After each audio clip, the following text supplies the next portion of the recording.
What's happening, ladies and gentlemen? I am YouTube's #1 breakup and divorce expert.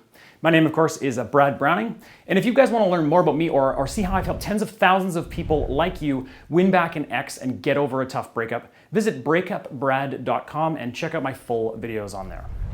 Now, you guys are going to want to watch this video and you're going to want to pay careful attention because I think it's going to be one of my best videos yet, at least in terms of offering helpful tips for those of you who are trying to get back together with your ex-boyfriend, ex-girlfriend.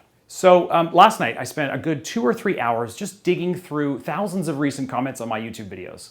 And what I've done is basically just come up with a list of the top 5 most common questions that kept showing up in your comments on my videos. So these are questions that people are asking, many times every single day. And for the most part, they're actually really great questions and that you've probably been wondering about a lot of these yourself. So let's do this. Let's start with question number 1, which is, what if I still live with my ex, see my ex daily at school or at work? How should I handle that? And how do I apply your no contact strategy in that type of situation? Well, this is actually a super common question that I see again and again in your comments. And it's also probably the toughest out of the 5 that I'm going to cover in this video for me to actually answer. First of all, you don't need to worry because this is a super common scenario that hundreds of my clients have faced and managed to overcome. So it's not like it's going to be something that should stop you from getting back together with your ex.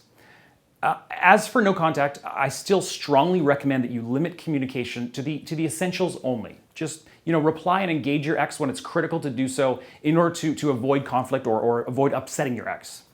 This is especially important if you have kids together or you need to work together daily, at the office or in school. So in those kind of cases, just keep the chit chat to the essentials only and try to avoid any kind of other discussions aside from perhaps a bit of necessary upbeat small talk. And when you are forced to talk with your ex for whatever reason during no contact, you absolutely have to keep those interactions positive and drama-free. I'm going to repeat that. Positive and drama-free, okay? So don't ever let your ex drag you or bait you into conflict, bickering. Don't have serious talks or discussions about anything remotely related to your relationship, breakup, your future together, whatever. Just keep it fun, keep it lighthearted banter, that's gonna make your ex think that you're moving on, that you're happy with your post-breakup life and that everything is going well. And if you can, use this opportunity to subtly hint to your ex that you've started dating again, and be sure to share, just subtly any details of, fun new social events you've been attending or new friends you've made recently, that kind of thing. Just drop hints of that kind of thing.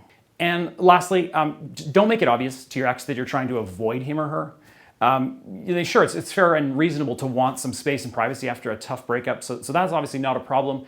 And I even suggest trying to avoid putting yourself in situations where you have to spend long periods of time with your ex. But just don't say things like, I can't talk to you, or leave me alone. And definitely don't completely change your daily routines or habits just to avoid your ex. Make it look like you're not actively trying to avoid conversations, but rather you're just really busy and you don't have time for anything but the essentials and occasional fun small talk if it's necessary, to avoid awkwardness or to get out of a situation. Next up, question number 2. Easily and by far the most common question that I get asked by my coaching clients and here on YouTube in your comments below my videos. And that is, do I still have a chance to get my ex back or have I blown it forever? Yes, this question is not my favorite because I get asked it at least 10 or 15 times a day. And it's also a question that I can't really answer in a minute or two here in this video because I really need to know a lot more about your situation to give you a proper evaluation. But here's 2 quick ways to answer that question yourself. First, take a chill pill because I'd say at least 9 out of 10 people watching this video right now are still in good shape and can, with the right strategy and a little bit of perseverance, get back together and reverse your breakup. The only major red flags that might suggest you're that 1 in 10 that has very little chance are if it's been a long time since the breakup, so like years, or if your ex has moved on and been in a serious long-term relationship with someone new for at least a few months or more. And obviously, if your ex has blocked your phone number, blocked you on social media, stated outright that they never want to hear from you again, got a restraining order against you, obviously those are all terrible signs as well. But other than those 3, really obvious red flags, you probably still have a chance to turn things around and reverse your breakup if you handle it correctly from this point forward. And the absolute best way to get that quick answer to that question of whether there's still hope is to take my free quiz. This is something that I developed from scratch using a ton of research data, studies, and years of personal experience with working with breakup clients. The quiz is completely free. Just go to breakupbrad.com/quiz. Fill out the 20, maybe 25 questions that are on there. Takes maybe 5 minutes. And then you'll be able to see a custom score, a detailed, personalized report with recommendations and an evaluation of where you stand with your ex and your chances of getting them back. Again, it takes 5 minutes. It's free. It's at breakupbrad.com if you want to take that after this video. Okay, question number 3 that I see all the time. Should I text my ex if their birthday falls within the 30-day no contact period? It's another common one, and it's a lot easier to answer. Yes, I mean, it's perfectly okay to send your ex a quick happy birthday message or voicemail. Just keep it super short, keep it casual. Don't turn it into a conversation. Just say something like, hey, happy birthday, hope it's a great day, and leave it at that.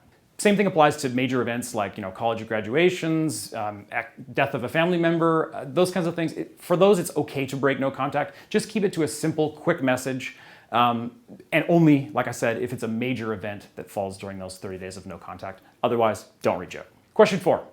What does it mean if my ex unfriends me on Facebook and other social media sites, and should I unfollow my ex as well? Guys, I have a video on this very topic already here on my YouTube channel. Please search my channel if you want a full answer to this question. The short answer, it probably doesn't mean anything if your ex has unfriended or unfollowed you, and you don't normally want to block or unfriend them back. If you just want to avoid seeing his or her updates in your newsfeed or on the homepage or whatever, just hide them, and then you don't have to actually unfriend or delete them from your contacts list. If you've already done that, if you've already removed them, blocked them, whatever, don't stress, just move on, don't re-add them, and come back and worry about that later. And lastly, another common question, what if my ex forgets about me or moves on during the period of no contact or the phase where I'm not talking to them after the breakup? Look, guys, I know I've said this 1,000 times before, but my no contact strategy really does work in almost every single situation. It's usually, if not almost always, the best way to go about things. I've seen it work thousands of times firsthand. And if you read through some of the comments on my YouTube videos here, you're gonna see thousands of people, literally thousands, saying thanks and crediting no contact with saving their relationship and getting a second chance with their ex. So really, unless you're in the really small percentage of people who have super unusual situations that might make no contact less effective, you should use the full 30 days and avoid breaking down and giving in early. Stick it out and do the full 30 days of no contact. Honestly, a no contact by itself is often enough to make your ex take you back. But even if it isn't, it's crucial that you give your ex that time and space before you move on and start using some of the more advanced tactics that I cover in my X Factor program for reestablishing positive contact and sort of sealing the deal.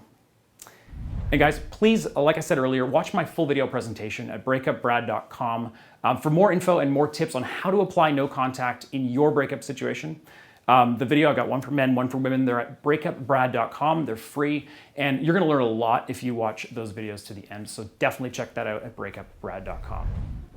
And guys, as you know, I'm also able to help you one-on-one. If you need my assistance coming up with a plan, or if you've got a really unusual, complicated breakup scenario and you need some help, you can learn more about my coaching program at breakupbrad.com/coaching. I would love to work with you. All right, you guys know what to do now. Please subscribe to my channel here. And if you haven't already, ask any of your questions in the comments below, and I will personally respond within a day or 2 or 3, but never more than 3. I love hearing with you guys, so definitely do please share your thoughts and questions below in the comments. All right, and that is it, guys. Breakup Brad here, signing off. Thanks a lot for watching. See you next time.